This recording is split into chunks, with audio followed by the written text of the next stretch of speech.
Excuse me. Hello, teacher. I'm sorry to bother you. I have a question. Oh, hello, David. What's that question you want to make? Tell me. Yeah, thank you. What happens is that I'm having trouble improving my English. Well, you're not bad.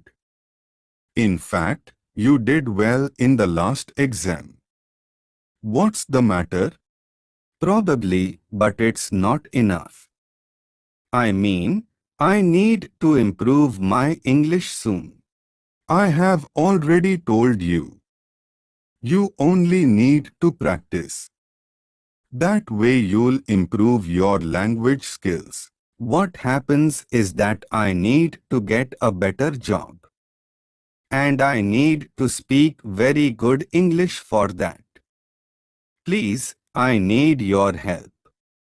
I can listen and understand, but I can't speak fluently. I see. Well, it comes with the time, but I guess I can give you some tips. Are you taking notes of new vocabulary we learn here in the class every day? I do, but that doesn't work for me. I take notes of all the new words, but then I don't use them. Then that's what you're doing wrong. It's not just about taking notes, David. You need to use those new words you wrote. If you don't, then what good is that? Work on building your vocabulary every day by choosing new words. Those new words. Repeat each word over and over to reinforce the memory of those new words. I will give you one example. Imagine you have learnt the word house today. Then use it in a sentence. My house is beautiful, for example. Associate this new word with other words. Yeah, I remember you told us something about that last time. Associate new vocabulary. Exactly. That's the best way to learn new words in English, you know.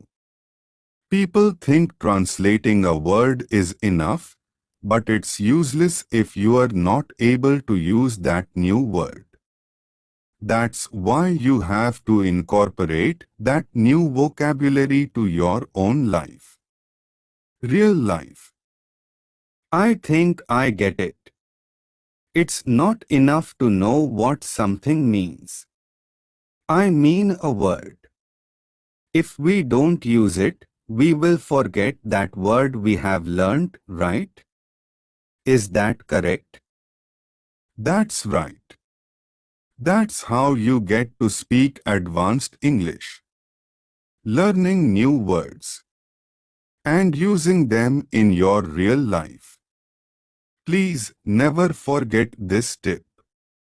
It's important. Wow! That's an excellent tip, Mr. Smith. I need more, please. More tips. Well, another thing that worked for me was to surround yourself with English. And you don't need to be in an English-speaking country to surround yourself with English. Find ways to make English part of your everyday life at home, like writing your shopping list, reading the newspaper, listening to the radio, writing a diary in English. That worked for me. Or listening to English on your cell phone while traveling to work. Videos, podcasts, etc. Yeah, I do that every day. I listen to videos on YouTube to improve my listening skills. That's great. But sometimes it's not enough. You need to listen and pay attention. If you don't understand a new word or phrase, Then take notes of that and start using it. I have already told you that in the first tip. Oh, you can also make English friends. English friends? You mean people who speak English or who want to speak English? It can be both of them. The idea is to get friends with your same goals. The same objectives. That way, you will help each other to improve your English by practicing and correcting your friends. I see. But I told my friends to practice last time, and they were motivated at first, but then. I know, I know. That also happened to me. They are motivated at first, but then they give up. And that's normal because this is not something easy to do. It takes hard work. And not all of our friends are as motivated as we are, David. Keep that on mind. Oh, before I forget it, motivation is something good, but it's not everything. Being motivated is good to start doing something, but you can't be motivated all the time. And when there is lack of motivation, you will need something really important, discipline. Discipline? I am disciplined. I always do my homework and project on time. Yeah, but that's because if you don't do them, you will probably get a bad score, right? Being disciplined is to commit to yourself. Do what you have to do even if you don't want to. Oh, I think I get it. I have a question. Is it really necessary to read books in English? Read everything you can get your hands on. Classic literature, paperbacks, newspapers, websites, emails, your social media feed, cereal boxes. If it's in English, read it. Why? Well, this content will be full of juicy new vocabulary, as well as a fair amount you already know. This helps you improve quickly as re-exposure to learned vocabulary gives you new examples in context.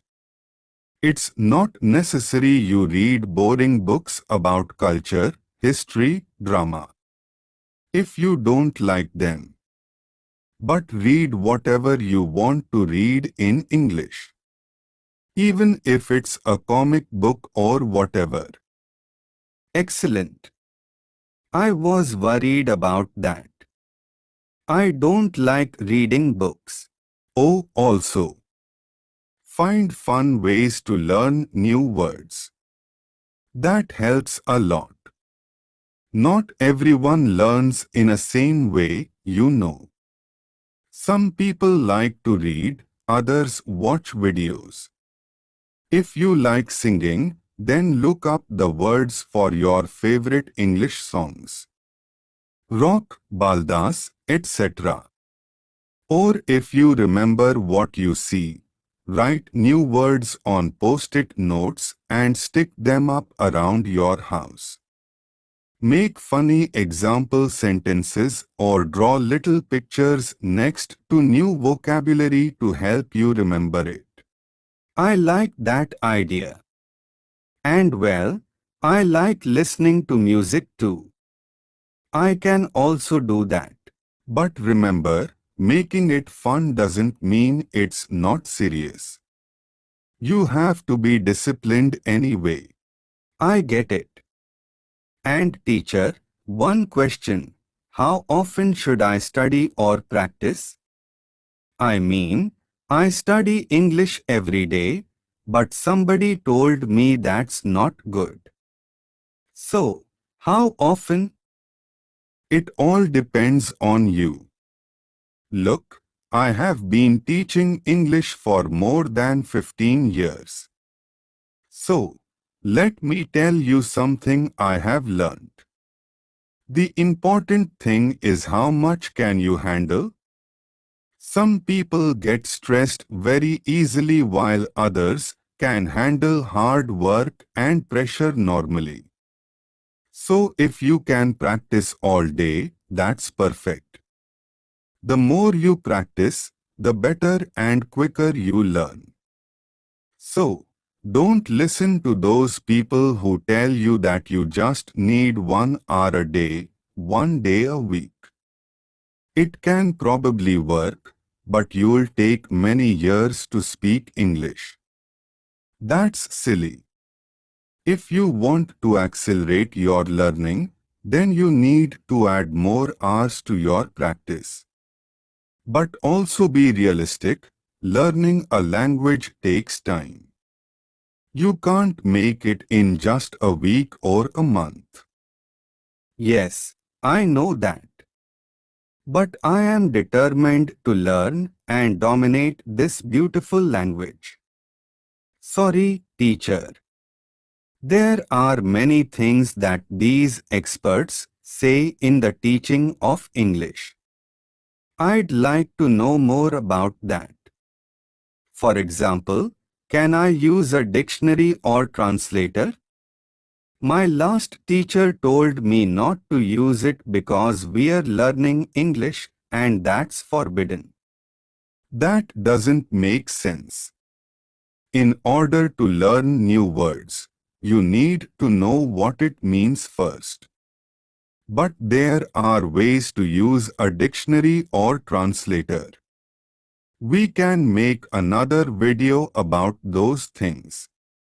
If our subscribers want a video about myths about learning English and more tips, they can let us know by commenting this video. Now, I have to go. I have another class. Oh, sure. Thank you very much for your help, teacher. I really appreciate it.